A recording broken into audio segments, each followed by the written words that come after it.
ESPN's initial SP Plus rankings are out for the next football season. And my first reaction, are we really going to do this again with Michigan and Ohio State? You are Locked On Big Ten, your daily podcast on the Big Ten Conference. Part of the Locked On Podcast Network, your team every day.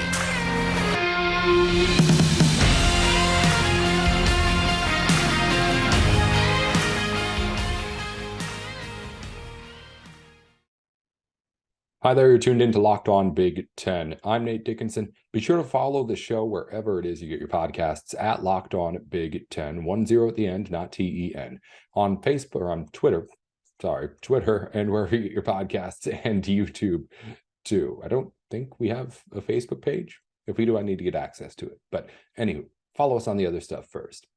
Let's get into the show today. Coming up on today's program, we're going to take a look at the latest SP Plus rankings from ESPN, the first ones for the next football season here in the fall. They combine a few different factors to try and rank teams, and Ohio State comes in ahead of Michigan. Now, SP Plus is just a number, but I do have to ask the question, are we going to keep having the same conversation between who's better and who needs the respect between Ohio State and Michigan that we've always been having for the last 2 years?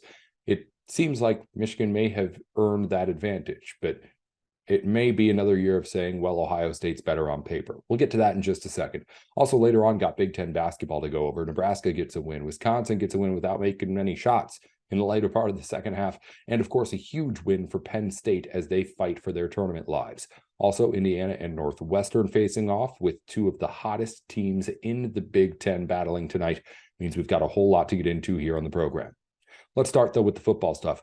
The SP Plus rankings from ESPN, which, to be exactly sure, I'm not even sure what SP Plus stands for. But the point is, it's a rating put together by ESPN that is hopefully projecting the next college football season. So when you take a look at where everybody stands right now, where is it that the Big Ten teams fall? In this initial ranking, which is factored in by three things. There's three things that go into making this ranking that they call SP+.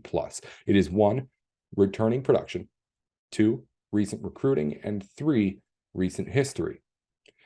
Now, in just the rankings we have, it's Georgia number 1, no surprise, and then the two Big Ten teams come in at number 2 and 3, Ohio State 2, and Michigan at number 3. This is something where it's, I think, a little bit bigger than what the actual number is, because I have a problem with what the number's saying too a little bit. If those are the three factors, returning production, recent recruiting, and recent history, I guess, I mean, obviously Michigan has the advantage in the recent history side. Ohio State has to have the advantage in the recent recruiting side, just because they're a powerhouse when it comes to that. Michigan does perfectly well too. And returning production, I mean, obviously you could go either way, depending on where you're measuring things. So if you ask me, I think Michigan's earned that number 2 spot. Now, I can't just make the numbers say something different based on where exactly ESPN projects things. But the point is, we're setting ourselves up to just have this conversation again that I thought we were going to at least not be done having. It's never going to be done being had, the conversation between Ohio State and Michigan football, but at least give Michigan the respect that it has earned over the past 2 seasons. Because on paper, Ohio State may still very well be the better team. And when it comes out to these kind of rankings, maybe I don't exactly understand how Ohio State's on top, but you can't really argue with Ohio State 2, Michigan 3. But if you're a Michigan fan, of course, we've gone over plenty. I've been plenty trashing the idea that Michigan's actually better than Ohio State. I've been saying, on paper, this Ohio State team is just so dang good. It shouldn't happen twice in a row that they lose to Michigan. And it happened, and they got beat bad twice in a row too. So I have myself in the camp of Michigan's earned the respect. And Michigan, no matter what the recruiting classes say for Ohio State, at least for now, Michigan has the upper hand and has the advantage in my book. I think most of college football fandom would put them in the same kind of bucket, where it's Michigan, maybe not on paper the more talented team, but they've just proven it time in and time out against Ohio State, and, by the way, against everybody else too. Not to mention, when you're talking about returning production, Michigan's got its quarterback coming back. So give Michigan the point there. When you're talking about recent history, give Michigan the point there too.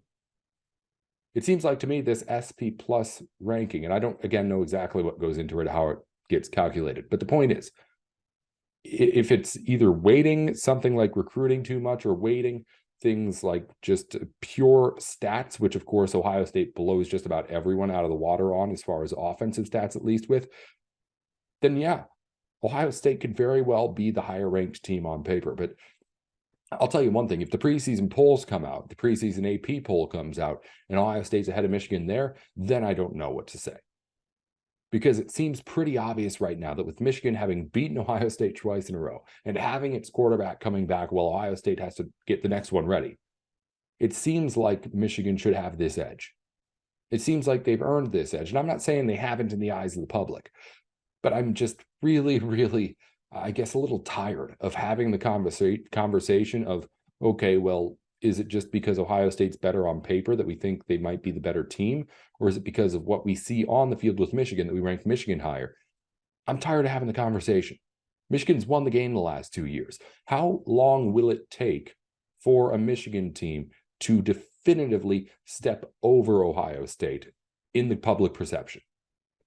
Because right now it's still split, at least in my eyes. Because of the numbers like this that come out, because in the advanced metrics, Ohio State has an outstanding recruiting class and always has incredible, talented, stat-stuffing players all over the field. There's always going to be numbers that say Ohio State's the better football team, because Ohio State plays the kind of football that puts up the big numbers and gets the kind of recruits that puts them at the top of the country. And Michigan, while maybe just a small step behind, has always been a small step behind in the recruiting side of it. But they turned it around in every other way, in a way that I thought we might at least be able to look at the advanced numbers and say, you know what, maybe we shouldn't be putting so much weight on these now, especially at least with these two teams, because they're going to play each other every time. And it's just one of those things where I'm not sure what to do and how to get an Ohio State team beaten before you actually go out on the field and beat them. Because right now it seems like Michigan fans are just kind of out of luck. And there can't, if I'm a Michigan fan, I'm thinking, what do we have to do to get the advanced numbers to line up with what we've been doing on the field? Because that seems like the only thing that is denying Michigan of its respect. The fact that on the paper, when you put all these things into weird formulas, there's something always that has Ohio State a little bit better. And Michigan's looking at it just like, they're not, though. We proved it. By the way, Penn State, number 5 on that list. Look out for the Nittany Lions. We'll see what they can do as they get into the fall. Maybe something that we're kind of underestimating, the idea that Penn State could actually compete in that Big Ten football season in the fall. Or maybe it's just me. We're going to get into more here on Locked On Big Ten in just a minute. But before we do, it's the midway point of the NBA season and the perfect time to download FanDuel, America's #1 sportsbook, because new customers get a no-sweat first bet up to $1,000. That's bonus bets back if your first bet doesn't win.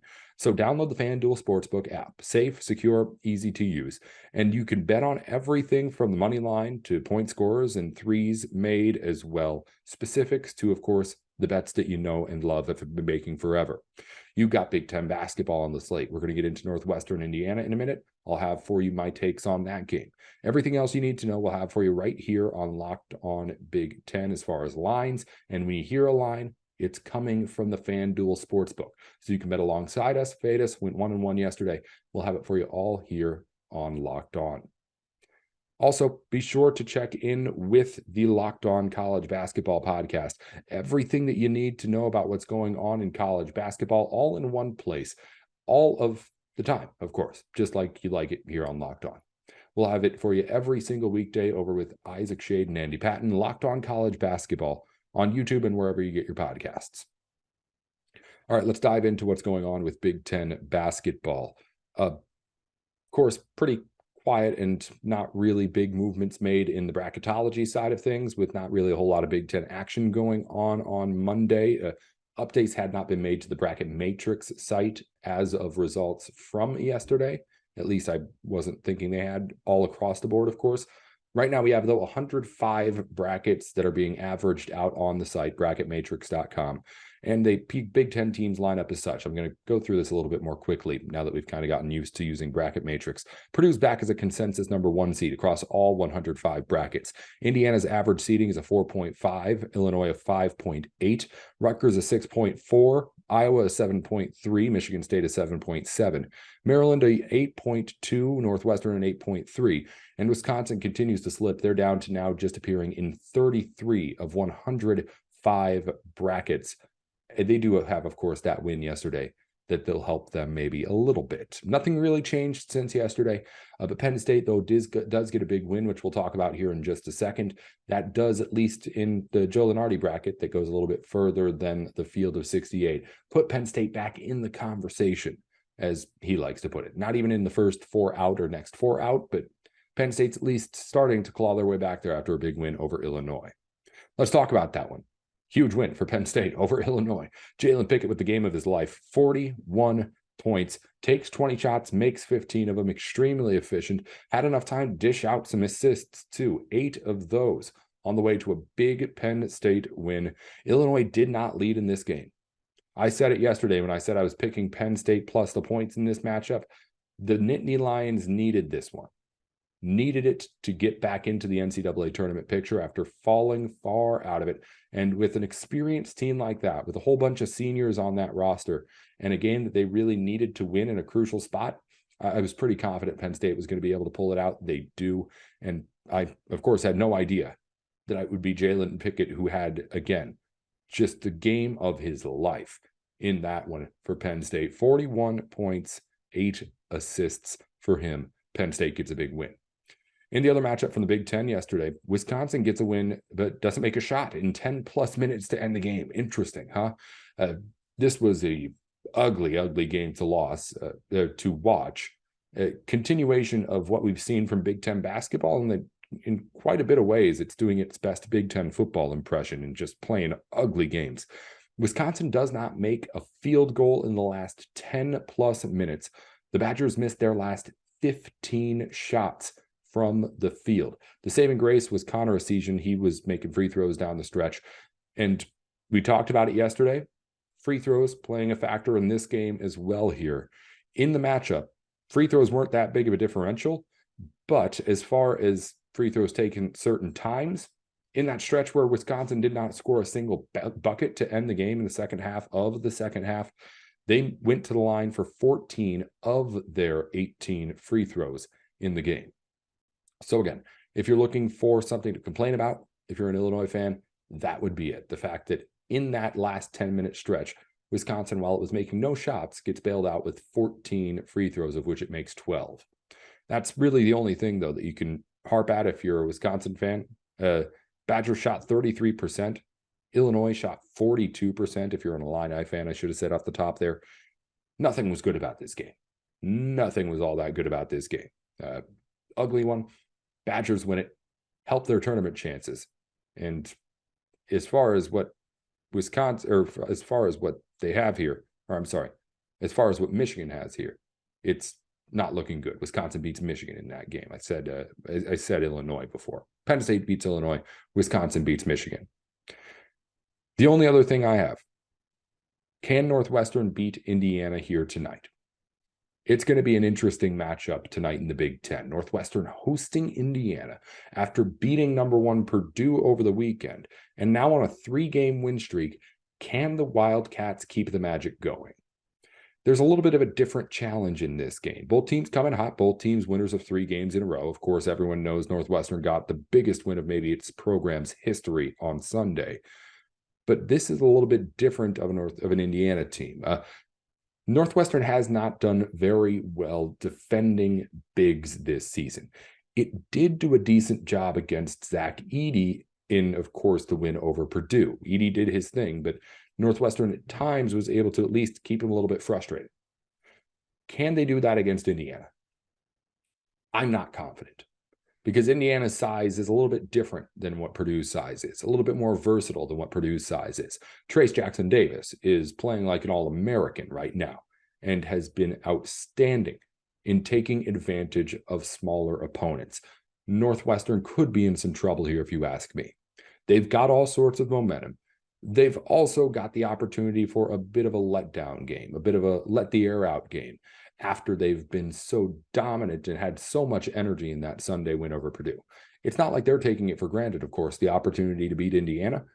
But as far as just what they'll have left in the tank, I don't know if it's another full 40 minutes to take down what is still, in my opinion, the second best team in the Big Ten. Northwestern had this chance against Purdue on Sunday to prove it was a tournament team. I said it, that I think that win makes them for sure an NCAA tournament squad. What this win would do would string two great wins together in a way where I'm no longer just thinking about, oh, okay, is Northwestern good enough to make the tournament? But I'm thinking, is Northwestern like legitimately one of the best teams in the Big Ten? Because if you beat Purdue and then you beat Indiana back-to-back games, I don't care if it's at home or not, that is an impressive win. And by the way, if Northwestern does pick up this win, their Big Ten record would reflect that they are one of the best teams in the Big Ten, which is not something I think anybody had the Wildcats at, say, even a week ago. So that is the opportunity for Northwestern. Can they establish themselves as a true team that you don't want to play?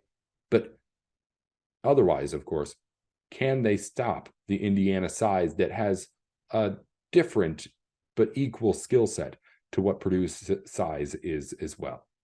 That's going to be the big question. I'll tell you right now, my money is on Indiana here. The bet on FanDuel Sportsbook line is Indiana -2.5 on the road. I am taking the favorite there. Home dog, Northwestern just beat the number one team. Feels like one where it could be an easy Northwestern bet. No, I think Indiana is going to be able to pull this one out and get it by at least 3 points to cover that spread. We'll get into things to wrap things up now on Locked On Big Ten with some news from around the Big Ten. We'll start off with Players of the Week. It is middle of the week, which means it's time for our Players of the Week speed round edition with all sorts of big Player of the Week names coming out. We'll go through all the different sports really quickly, just so everyone who deserves it gets the name shout out. Players of the Week in the Big Ten. Men's tennis, Ohio State's Justin Boulais. Gymnastics, Michigan's Natalie Wojcik. Women's golf, Purdue's Ashley Kozlowski. Men's golf, Illinois' Tommy Kuhl and Ohio State's Maxwell Moldavin share co-players of the week, co-golfers of the week. Wrestling, Penn State's Shane Van Ness, and in men's swimming, Michigan's Jack Wilkening. All players of the week for the Big Ten. All congratulations to you. In other news, 3 Big Ten goalies have been named semifinalists for the Richter Award, given to the best goalie in NCAA hockey. Notre Dame's Ryan Bichelle, people forget Notre Dame is a Big Ten team already. Ohio State's Jacob Dobes, although it could be Jakob, Jakub. The Dobes also has a weird accent mark over the S that I haven't seen before. I apologize for not knowing more about your name or your culture, Jakob. And also Minnesota's Justin Close is in the running for goalie of the year. In other news, big competition tonight. Women's swimming Big Ten championships start tonight in Ann Arbor. We'll, of course, keep you updated on the biggest results from those events as they go on. And in other news, big news on the football field. Some coaches changing hands. Ohio State football has canceled its home and home with Washington for the 2024 and 2025 season. Not the same story that I had started up setting up in the beginning of the sentence, but also still news. The news I was getting to in coaching stuff, Kevin Sumlin has joined Maryland as a co-offensive coordinator, and Wisconsin assistant Gio Dulgi as becoming the quarterback coach at Notre Dame. Finally, Maryland football, if you want to see Kevin Sumlin as a new head or co-OC, they have lowered their season tickets now to just $99. We've seen throughout the season how empty Maryland football games have been. $99 is bad, like just pathetically low. I mean, obviously you charge what you can, but it's really, really rough. Should be better. Is there that much more to do in Maryland on a Saturday than go watch Maryland football? I don't know. Anywho, in other news around the Big Ten on the schedule for today, scores from yesterday, we already went over the basketball stuff. Nebraska beats Rutgers 82-72. Michigan falls to Wisconsin 64-59. Penn State beats Illinois 93-81. In the other games we mentioned before, men's tennis top 10 matchup swept by number 1 Ohio State. They get the win over number 10 Baylor 4-0, the final score. And in women's lacrosse, check that, men's lacrosse, We have number 6, Johns Hopkins, falling at home for its first loss to number 19, North Carolina. Final score 11-7. In men's basketball tonight, Indiana is at Northwestern. That one's at 9 p.m. Eastern time. That's the only game on the Big Ten schedule today. Michigan State at Purdue is on the women's game, Northwestern at Rutgers, Wisconsin at Iowa, and Nebraska at Wisconsin. I mentioned my pick for the day. Indiana -2.5 at Northwestern. Indiana's still playing really well. Northwestern's obviously playing really well too. They are at home, but I think this is a bit of a letdown game for the Wildcats, and I think that Indiana has a little bit too much versatile big man size, as they can just get inside and score, I think, pretty easily here against Northwestern in this one. We'll see what happens. Went 1-1 yesterday, hit on Penn State +3.5, missed on Michigan +1.5 against Wisconsin. Finally, thank you for making Locked On Big Ten your first listen today. For your second listen, check out Locked On College Basketball. Experts Isaac Shade and Andy Patton bring you everything you need to know on and off the court. Plus, hear from the big name experts, coaches, and players throughout the basketball landscape. Locked On College Basketball, available on YouTube and wherever you get your podcasts. Finally, of course, our thoughts and prayers go out to the victims of the tragic shooting at Michigan State earlier this week.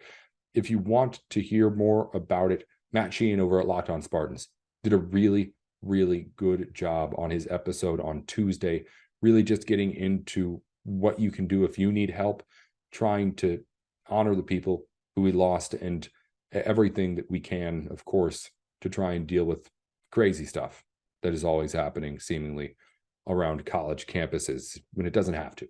Anyway, we'll be back on Locked On Big Ten tomorrow. Go listen into that episode of Locked On Spartans. Seriously, that Matt posted on Tuesday. It's a good one for you to listen into if you just want more information and want to be able to take a moment for trying to figure out what happened in Michigan State. Go listen to that. Come back to Locked On Big Ten tomorrow. Listen to Locked On College Basketball. Listen to any other Locked On show. Go over to our YouTube, Twitter, and our podcast page, wherever you're listening. Locked On Big Ten, 10 at the end, not TEN, and go ahead and give us a subscribe. Always helps us out a lot. I'm Nate Dickinson at Nate with Sports on Twitter. I'll be back next time with Locked On.